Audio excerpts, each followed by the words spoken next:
สบายดี Inti Explorer EP นี้พวกเขาจะพาท่านไปสำรวจถ้ำปองถ้ำที่มีความลึกลงไป3ชั้นปกติถ้ำแห่งนี้จะเปิดสำหรับนักท่องเที่ยวที่ลงไปถึงใต้ชั้นถ้ำ11ซึ่งมีความลึกประมาณ100 เมตรแต่ในครั้งนี้ข้าพเจ้าจะพาท่านไปสำรวจชั้นที่2ชั้นที่3จะตื่นเต้นจะมีอย่างประทับใจเดี๋ยวไปติดตามกันได้พวกเขาได้เริ่มเดินทางออกจากนครหลวงเวียงจันทร์ในทริปนี้เขามีรถ Toyota Land Cruiser 76 เป็นเพื่อนร่วมทางพร้อมกับความสะดวกลุยตลอดเส้นทาง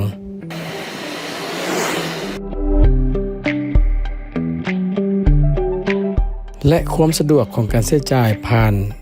ช่องทางแอปพลิเคชัน LDB Trust ของธนาคารพัฒนาลาว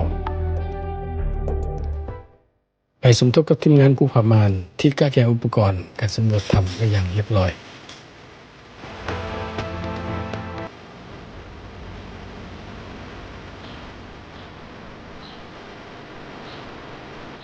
วันนี้ Inti Explorer จะพาพวกท่านเข้าไปสำรวจกับคืนเนาะเพราะว่าจริงๆแล้วถ้ำปองตรงนี้มันถ้ำที่พวกเขาเปิดมาเรียบร้อยแล้วแต่ว่าตอนนี้พวกเขาจะไปสำรวจเพิ่มเติมเพราะว่าถ้ำมันมีลักษณะเป็นถ้ำแนวดิ่งความสูงทั้งหมดมันอยู่ประมาณ180 เมตร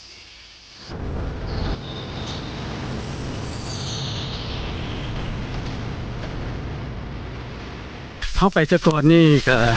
ที่ว่ามุดเข้าไปลึกๆจะเห็นว่าโอเคมีจุดที่ว่าเป็นทรายซึ่งเข้าใจว่าน้ำอาจจะซึมออกจากหันแต่ว่าในนอนถ้ำตัวนี้มันสำหรับพวกที่ค่อนข้างมักผจญภัยเนาะคันว่านักท่องเที่ยวธรรมดาที่บ่มักความตื่นเต้นบันไดก็น่าจะย่านแต่มันก็ง่ายอยู่เพราะปัจจุบันนี้หูทำอิฐที่พวกเขาลงไป100 เมตรทางทีมงานเขาได้เสร็จคล้ายๆเป็นมอเตอร์ดึงขึ้น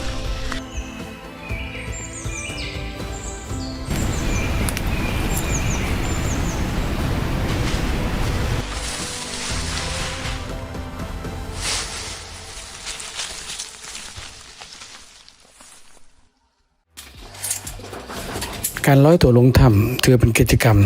ที่ต้องใช้เทคนิคที่ประกอบมีเสือกอุปกรณ์ลอยตัวที่พวกเขาห้องว่าเลข8การฝึกทักษะก็บ่มีอย่างยากเพราะทีมงานต้องเบิ่งเรื่องเซฟตี้ทั้งด้านถึงและด้านลม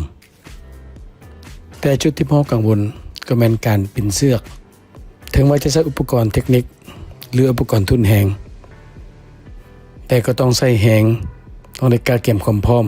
เป็นอย่างดีเรายืนอยู่ซื่อกับปากหูของถ้ำปองจากบอนที่ข้าพเจ้ายืนอยู่นี่ลงไปทุลมพอดี100 เมตรพอดีเดี๋ยวลงไปนี่ก็เสียวเติมแต่ก่อนตอนพวกเขาสำรวจพอมาจากทางพ้นนี่แห้งเบิ่งเป็นตะยานเพราะว่าเขาบ่เห็นทางตรงเนาะนี่ก็คือทีมงานของ The Rock ได้มาเซตจุดแองเกิลอยู่นี่เพื่อให้ลอยตัวลงง่ายขึ้นมาก็ง่ายฉะนั้นแน่นอนน่ะกิจกรรมการลอยตัวนี่ก็อุปกรณ์ที่สำคัญที่สุดแล้วลงเนาะอันนี้ห้องว่าเลข8ก็มีเทคนิคในการเอาเสือกใส่เนาะซึ่งว่าง่ายๆเอาใส่แล้วเขาก็ไม่ติดบังคับปกติแล้วเวลาที่ว่าเขาอยากเบรกเขาก็ไม่ติดเอาเสือกนี้ดึงเข่งให้มันอยู่ข้างหลังตัวเวลาปล่อยไปตรงนี้ปุ๊บก็ค่อยๆลงนี่ง่ายเนาะแต่เวลาขึ้นงั้นอุปกรณ์ตัวนี้เนาะจะมีห้องอุปกรณ์สำหรับมือดึงขึ้นเนาะเสือกตัวนี้มันเอาออกต่อกับสายเซฟอยู่นี้หมายความว่าเวลาใดตัวนี้อนุญาตให้ไปขึ้นได้จะลงปุ๊บมันขาปรับเนาะเพื่อเซฟตี้แล้วหลังจากนั้นก็เอาเสือกดึงรายละเอียดเราจะเห็นอยู่ในวิดีโอว่ามันเป็นยังไงถ้ำปองเป็นถ้ำหูลึกหลวงตั้งเบิ่งคล้ายๆกับน้ำสร้างขนาดใหญ่ที่นอนอยู่บริเวณจุดชมวิวผู้พม่านซึ่งเบิ่งตามภูมิสันฐานของถ้ำอาจจะมีหูซอดลงบริเวณด้านลม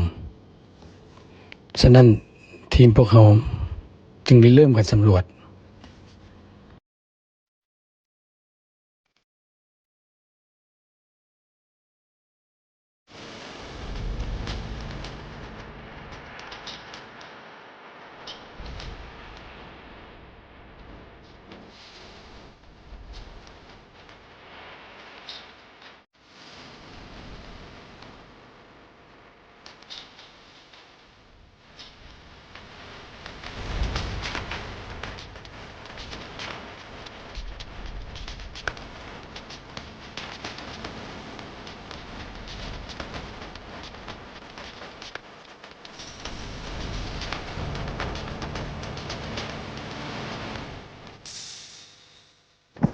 สั้นทำอิฐที่พวกเขาไปฮอด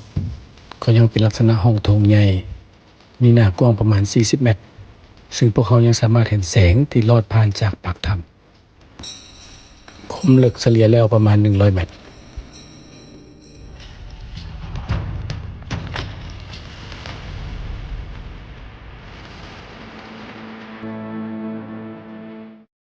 จริงๆมันเล็กนึงเวลามันเบาแฮงเวลามือเขาไปมีลมทุกลมไปแต่ชั้น2ของถ้ำพวกเขาต้องเดินทางเลี้ยวไปอีกปล่องหนึ่งซึ่งแน่นอนปล่องดังกล่าวถือมันมืดสนิทซึ่งพวกเขาจำเป็นต้องใช้ไฟฉายเป็นหลักในการสำรวจไฟฉายต้องให้แน่ใจว่าพวกเขามีแบตเตอรี่เต็มและไฟฉายสำรองตอนนี้เรากำลังซีลงไปหูที่2ซึ่งว่าสิมีความลึกประมาณ80เมตรจริงๆลงไปฮอดตรงนั้นแล้วยังมีอีกหูนึงลงไปประมาณ4เมตรแล้วจากหูนั้นแหละมันสิแตกออกเป็นลายช่องที่เราเสียครับไปสำรวจตื่นที่ข้าพเจ้าเคยมาสำรวจครั้งหนึ่งแล้วแต่ว่าเงินกับระยะสั้นก็คือว่าจะเป็น3-4ปองอย่างนั้นเห็นเอาหอยที่เราไปค่ายจะมีมุ้งชอดแต่นี่สิครับเป็นนี้ครับ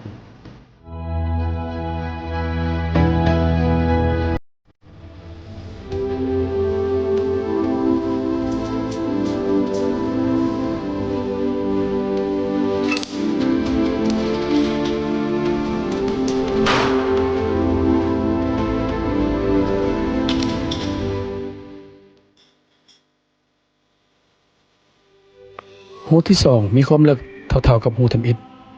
บริเวณพื้นถ้ำจะมีขนาดแคบกว่าหูทำอิฐและแน่นอนมืดสนิทลงมาอีกประมาณ20 กว่าเมตรมันเป็นทางแยก2ทางซ้ายขวาด้านขวาเป็นทางที่บ่ใหญ่หลาย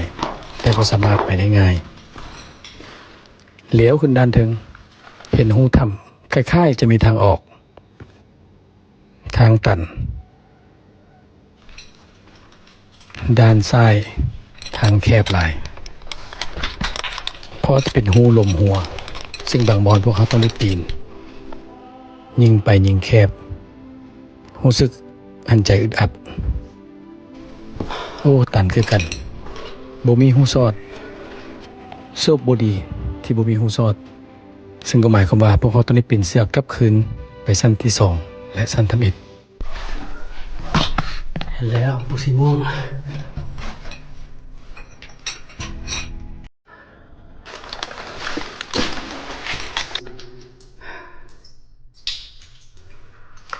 เป็นปู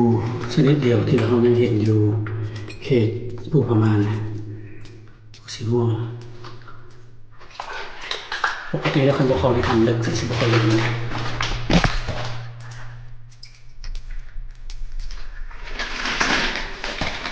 ไม่เห็นคือมันถึงน้ำซอกมาหลายร้อยปีโอ้ยหลายล้านปีมันเพิ่งขัดในห้องลักษณะคล้ายๆอย่างนี้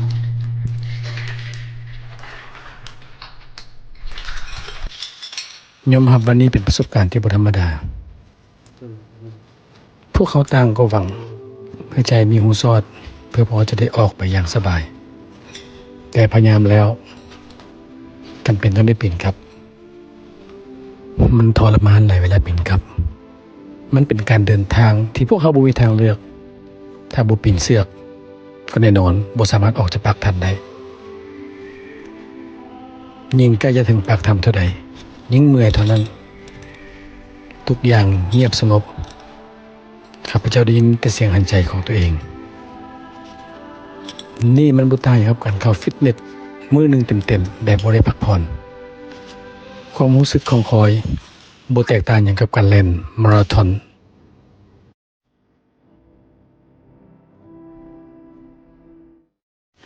ในที่สุดทุกคนก็มาฮอดปากถ้ำอ้อมีแฮงเด้